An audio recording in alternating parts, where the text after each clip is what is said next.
another episode of Dave Trippin, and this time the topic is how to stay handsome in Japan. So it's so good that I have Handsome Dean here beside me to address this question that was prompted by one of our fine subscribers. Subscriber asks, because I don't know whether I should use their name, says, "Hey, I've been wondering, how does Handsome Dean stay handsome?" And that's a good question. I've wondered myself. We'll find out today. It would be great if you guys could talk a bit about male grooming in the Japanese countryside at some point. Are the popular Western brands there? Are razors easy to find? What about deodorants? Yeah. And is it difficult to find someone to cut your hair? Okay. So it's funny. This is actually, those other little details are especially relevant. It's just like finding products that you might be, you know, comfortable with finding at home, but you've come here and you can't find them anymore. So now that I've done the intro and I've talked all too much, why don't you jump in? Talk a little bit about how do you stay so handsome, Dean? I just look after myself, you know. Yeah. We recognize the irony that we're dressed like slobs, right? Yeah, you know, there's we're aware. Yeah, we are aware. You know, usually we're rocking, you know, our workwear. Today it's just like, nah, I just can't be bothered. But anyway, no, to get into the topic, Yes. How to sufficiently groom yourself in the countryside. To keep And what's it yourself like? well Like groomed. those questions about deodorant, about Yeah, razors sure. and stuff. I know the razors. I actually, in my last job, I didn't use a razor. I just used like an electric one from back home. But now I do have to use a razor because the schools want you to be near enough clean shaven. Yeah. And I went out to the local conveni and bought a Gillette one. So the major brands are here, Gillette. Or you've got reusable ones. You can go to an electronics store and get all of the Sony ones, the Mac 5s, you know, really just anything really. Yeah, so really that's good. absolutely no problem there. Or you can bring your own. It's entirely up to you, and then just do like a converter, like a power converter. So no problem there with the razors. So no problem. With the deodorants, obviously you may or may not know this, but Japanese people, they seem to just have kind of a natural aversion to nice smelling things. But usually only in the school environment. In the school, oh yeah, true, yeah. You see, I've been out in Tokyo, I've been out in clubs before, and they stink. You know, it's Okay, like, yeah. You know, like whoa, And smell like you're walking, talking advertisement for Brew. yes, you know, so. and this is where we're going to jump in. Generally speaking, the Japanese people are really, I don't know, they're what would you call it? Hygienically aware, and well groomed. as That's well. better. You'll That's never see a more hair normal. out of place. They're a really well groomed, stylish. They're a self-conscious people. You know, whether that's a good thing or a bad thing. Like you see endless ads. Like when you're on the train, you'll see ads with women like with beautiful like globes of orange and pink coming out of their armpits for like a million different deodorants and stuff. Yeah. And so generally, if you can't find the products that you're looking for that you might be used to at home, you're going to find a Japanese alternative that's just as good, if not better. This is a well-dressed people here, and even within the countryside, I'd say people are fairly well dressed, are they not? Yeah. I mean, unless you're looking at like a farmer, a bent over like farmer lady. Yeah, you're all good. Most people are looking after themselves really well. Like And you're always near. You know, you're always near major shopping malls, major cities. You know, Yes. like even like near the cities close to Tokyo, you've got giant Aeon malls. Yeah. You know, that sell like American Eagle. There's like American Eagle shops of European sizings. Yeah. So, you know. But you are gonna find that there might be that one particular brand that you just that you can't find. Yeah, like it was really funny actually. There's a certain brand that I like to use in England, and I ended up bringing over something like 40 cans or something ridiculous like that. Really? Yeah, I used a lot, and I've used them all up now. I've got actually used my last one today. I'm on my last can today. Of what is it? One of these aerosol Just sprays? an aerosol spray, yeah. Okay. Because those are very popular in the UK, aren't Yeah, they? they are. Yeah. Well, I think they're just in general. I don't know. Not in Canada. Not in Canada. No, not so much. I mean, I actually A little bit. I kind of do both. Like I use a roll-on, like a scented roll-on from the UK, and then I also use like an aerosol just to spray afterwards. So, Yes. yeah, got to smell nice. They gotta smell nice. Got to smell nice. So it's and all the kind of sprays I've seen over here are either scentless or like have a tinge of mint. Okay. You know, like Okay. that seems to be a thing over here, like minty sprays And I haven't found like just general, like under the arm. Do they have that? The normal under the arm, like that speed stick? I can't say I've been actively looking, so I Okay. wouldn't be able to know. Okay. But I can't imagine they wouldn't. This is Actually, I think one of the guys from who we work with said that in Chiba Branch, he said that he uses a non-scented roll-on. Oh, okay. So, There you go. yeah, So it exists. It does exist. The other thing to be aware of when trying to maintain one's handsomeness is the prevalence of mold out here as a result of the fact that it's just a little more kind of like Humid. it's humid. It's humid and wet, muggy. It's horrible.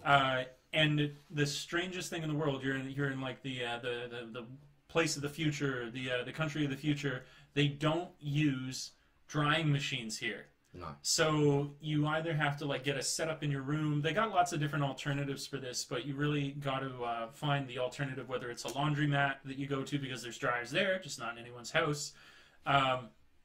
But that'll affect just your general hygiene as well to be conscientious of. Because I came over, and does your washing machine dry though? Do you It does. Well, actually, I'm very lucky. Obviously, my Japanese girlfriend, when she came over to stay with me, I was actually complaining about this. I was like, my washing machine at my house in England, it had a dry function on it, Okay. And then she was like, well, here it says it. It says it right here in kanji, dry. Hilarious. And I was like, oh.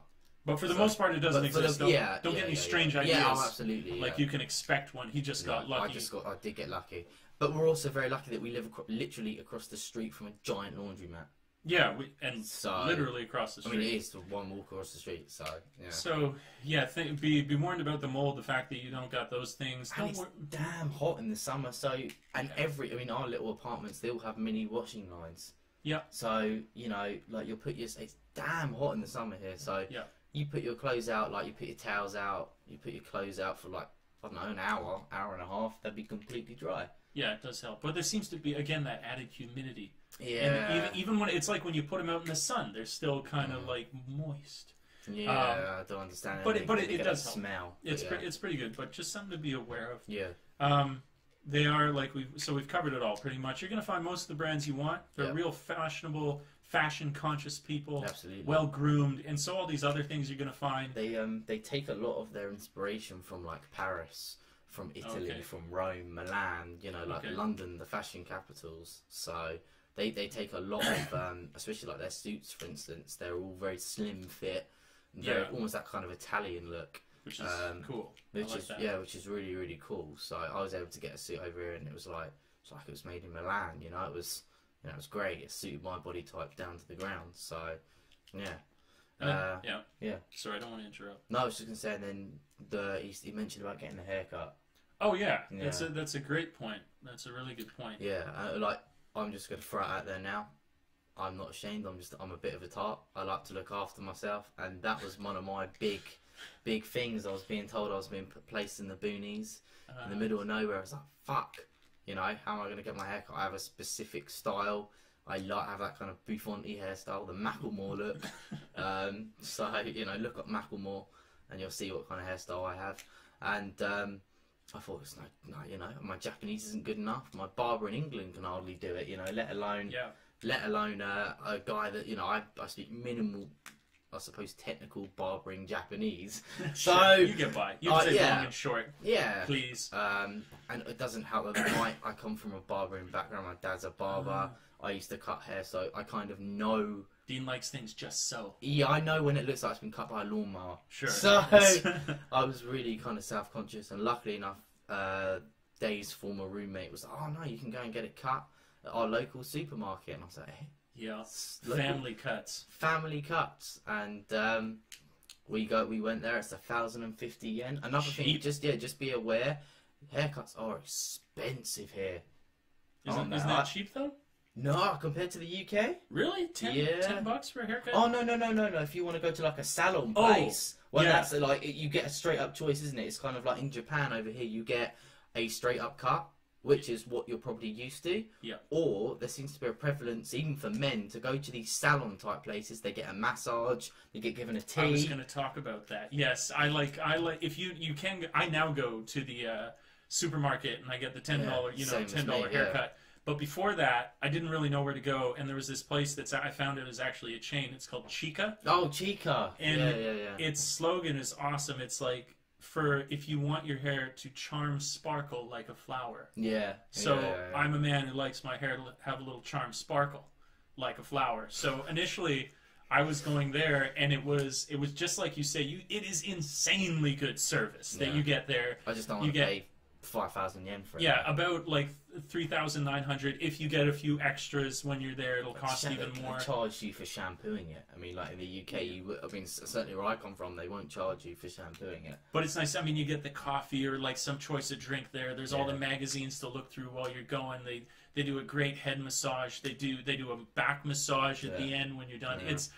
It's to treat yourself. It's kind of nice to do, but in no way when this is what I do with my hair every time. I just get it short. And my hair's so long, I have to wear a hat now. So, yeah. It's just not worth paying around 5,000. So yeah, the haircuts are even a simple thing too, unless you've got like a particularly freaky style of hair. For anybody who's African American or something like that, I know that there's videos of people who've dedicated better than we could, talking about where you can get your haircuts if you have like a particularly different style. And again, of hair. that's going back to the previous video, countryside versus city. That would be a big bonus living in the city. The fact that you will have more kind of range when it comes to getting your hair cut. So, but we got very lucky. I go to a guy. I showed him.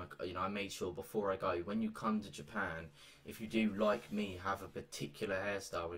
My hairstyle isn't freaky, but it's quite kind of out there, isn't it? It's pretty much bald definitely on the side. Compared to what you would see around here. Yeah, absolutely. The kids always comment on my hair, and people always comment on my hairstyle. And I showed the guy, made sure that before I left for the country, I got a shot from the side, a shot from the back, and a shot from there, and a shot from the front. And then 9 times out of 10, you think these guys are pretty much artists. So any artist can go off a picture. Yeah, for sure. So I would suggest doing that kind of like 5 or 6 shots from every angle. So yeah. Bring a profile shot if you're really concerned. Yeah. We wondered how we would fill up 10 minutes talking about being handsome. And it looks like we could go for another 8, whereas we've reached 12. So we'll probably call the video now. But like always, if you have any questions beyond just something as important and immediately needing answered as being handsome in Japan, just put it down in the comments below. We'll get back to you right away. Any questions? It can be anything. Any thought in your mind, write to us. We'll make a video about it. And like I like to say, thanks for tripping with Dave and Handsome Dean. Like, subscribe, share. We really appreciate it. And yeah, we'll see you again next time. Peace. Peace.